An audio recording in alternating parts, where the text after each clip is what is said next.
Bonjour. Dans cette vidéo de thermodynamique, il va être question de la pression cinétique d'un gaz et de sa température. Alors, on représente assez facilement, de façon microscopique, un gaz par des petites molécules isolées. Alors ici, c'est de l'air, donc il y en a des rouges qui représentent l'oxygène et des bleus qui représentent l'azote. Ces molécules sont très espacées les unes des autres, et puis elles s'agitent. Donc on va faire simuler l'agitation des molécules. Quand on regarde une molécule, on constate par exemple la rouge ici, on voit qu'elle va en ligne droite, qu'elle rebondit sur les parois, hop, et de temps en temps elle est choquée par une autre molécule. Eh bien, ce qu'on va étudier, c'est l'effet des chocs sur une paroi pour interpréter la pression du gaz. Alors on va simplifier parce que c'est des molécules qui vont dans toutes les directions, c'est compliqué. Et donc on va prendre des molécules qui ne vont que dans une seule direction, d'une part. Donc elles vont soit à droite, soit à gauche. Là j'ai mis leur vecteur vitesse. Elles restent dans une enceinte ici qui est représentée par ce cylindre. On va s'intéresser à la pression du gaz ici due au choc sur la paroi. Donc c'est des chocs aller-retour. Alors comme simplification, on fait également l'hypothèse qu'elles ont même vitesse. Et on prend comme vitesse la vitesse moyenne qu'on note V avec un chapeau, qui pour les experts s'appelle la vitesse quadratique moyenne. On a besoin d'une notion qui s'appelle la densité particulière, qu'on note n étoiles. C'est le nombre de molécules divisé par le volume total du cylindre ici. Donc ici il y aurait 1, 2, 3, 4, 5, 6, 7, 8, 9, 10, 11 divisé par le volume qui est là. C'est la densité particulière. Ce qui fait que le nombre de molécules, ici, est égal aussi à la quantité de matière, donc ça c'est en mol, fois le nombre d'Avogadro. Donc on va utiliser ces deux formules-là, qui sont les formules qui nous permettent de passer du microscopique au macroscopique.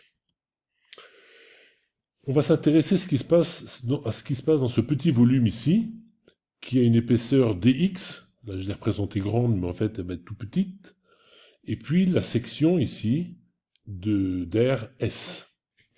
Donc, pour une molécule, la pression qui s'exerce sur cette air S, sur cette surface-là, c'est égal à la force divisée par cette air.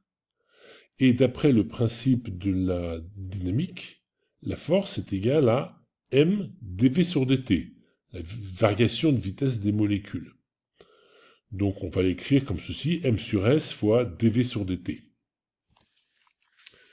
Donc ça c'était pour une molécule, hein, m c'est la masse d'une molécule. Donc pour n sur 2 molécules, alors pourquoi n sur 2? On va tout de suite le dire. C'est parce que dans ce petit volume, il y a la moitié des molécules statistiquement qui vont à droite, qui vont faire le choc, et l'autre moitié qui va à gauche et qui ne va pas choquer cette paroi. Donc il est important de prendre seulement la moitié des molécules du petit volume qui est là. Donc pour n sur 2 molécules, c'est n sur 2 fois cette pression, qui vaut n sur 2 m sur s dv sur dt. Alors on va utiliser maintenant la densité particulière, n étoiles, qu'on va écrire, on va écrire que le nombre de particules qui est ici, c'est n étoiles dv, et donc la pression, qui est la pression cinétique, qui est la pression qui est due au choc cinétique des gaz, elle est égale à ceci. Donc là, vous voyez, j'ai remplacé le grand N par n étoiles dv, et tout le reste est resté identique. Donc cette pression qu'on vient de trouver ici, on va l'exprimer maintenant, parce que pendant le temps du choc, un choc c'est très court, c'est dt, ce petit choc, voilà. Eh bien la vitesse passe de moins v ici à plus v. Et donc la différence dv c'est v moins v, ici, v moins v, c'est 2v. Donc on va remplacer ce dv ici par 2 fois la vitesse moyenne, ce qui fait ceci, hein, je ne change rien au reste. Ici, j'ai cette expression que je viens de démontrer. Et je vais utiliser maintenant le fait que le petit volume dv, hein, qui est ici, c'est égal à l'air S fois dx. Donc, j'utilise cette relation que j'intègre ici. Ce qui me fait que la pression est égale à m, n étoile, dx sur dt, v. Vous voyez, il y a un intermédiaire de calcul que j'avais sauté, s dx, ici pour dv, et puis on simplifie par 2, on simplifie par s, puis il reste plus que ça. Et dx sur dt, c'est quoi? Ben, c'est la vitesse. Donc c'est p est égal à m, n étoile, v au carré. Et donc on a l'expression de la vitesse dès qu'on connaît la densité particulière, le carré de la vitesse moyenne, et puis la masse d'une particule. Donc on voit bien, si les particules sont plus grosses, eh bien ça fait des chocs plus énergétiques, on va dire, donc qui pressent plus, donc ça fait une plus grande pression. S'il y a une plus grande densité particulière, ben, il y a des chocs plus fréquents, donc ça fait encore plus de chocs et plus de pression. Et si les molécules y arrivent avec une vitesse plus grande, eh ben, ça augmente aussi la pression. Donc on voit bien que c'est normal que ces trois grandeurs soient présentes pour l'expression de la pression. Alors ça c'était pour un gaz où toutes les molécules vont soit à gauche, soit à droite. Mais dans la réalité, les gaz, ils vont aussi en haut, en bas, etc. Et donc le même nombre de particules répartit ces chocs sur les trois parois. Donc on n'a pas deux parois qui ont toute la pression, et puis les autres parois qui n'ont rien, mais on a en fait un tiers de la pression sur chacune des parois.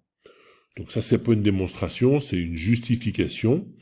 Ça se démontre avec des calculs compliqués que je fais pas ici, mais globalement, on retient que la pression cinétique, c'est un tiers de m n étoile v au carré. Quelles sont les conséquences de cette formule?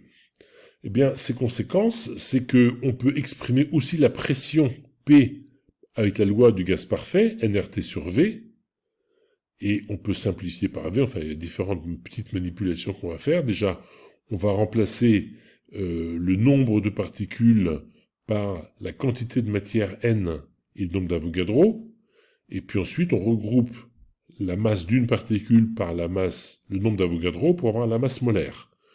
Donc tout ça se simplifie, et on a V, la vitesse moyenne des gaz. Pour l'instant, on l'a juste vu sur l'animation, mais on n'a pas pu mettre de relation dessus. Et bien c'est égal à 3 RT sur masse molaire, avec la racine.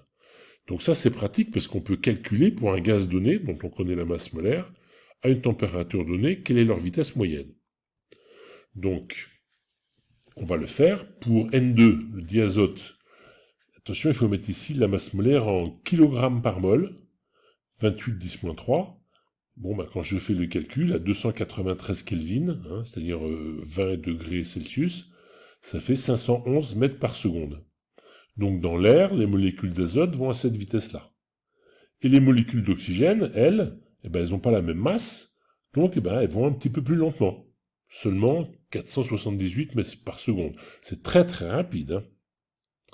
Et pour une molécule plus lourde, comme CO2, une un petit peu dans l'air, eh ben, on remplace ici le 28 par 44 10-3, on trouve 408 mètres par seconde. Donc on voit quand même qu'il y a un grand écart dans les molécules, la vitesse des molécules qui sont dans l'air, dans leur moyenne, parce que bien sûr, ce n'est qu'une moyenne. Les vitesses extrêmes, bah, le gaz le plus léger qui existe, c'est H2, donc c'est 1912 mètres par seconde, et le gaz le plus lourd, c'est UF6, l'hexafluorure d'uranium, c'est à ce moment-là une vitesse de 144 mètres par seconde. Donc on voit que l'intervalle des vitesses moyennes est très grande. On peut également voir ce qui se passe avec la température, donc je vais comparer cette fois-ci le même gaz, N2, à 20 degrés et à 40 degrés Celsius, donc il faut transformer les 20 degrés en Kelvin. On voit que ça ne fait pas une grosse différence. Donc à l'ambiante, eh bien, les vitesses moyennes des molécules sont à peu près les mêmes, quelle que soit la température. Ça change un petit peu, mais pas beaucoup. On peut également définir l'énergie interne d'un gaz comme la somme des énergies cinétiques de chaque molécule. Donc c'est 1/2 de m vitesse moyenne au carré. Et puis comme j'ai grand N particules, ça fait ceci. Donc ça transforme un petit peu, puisqu'on a Ici, le carré de la vitesse qui est donné ici, c'est 3RT sur M. Voilà. Et puis on a ici N fois M fois grand N qui est égal à M, donc ça va simplifier encore. Et on trouve que c'est égal à 3,5 de nRT.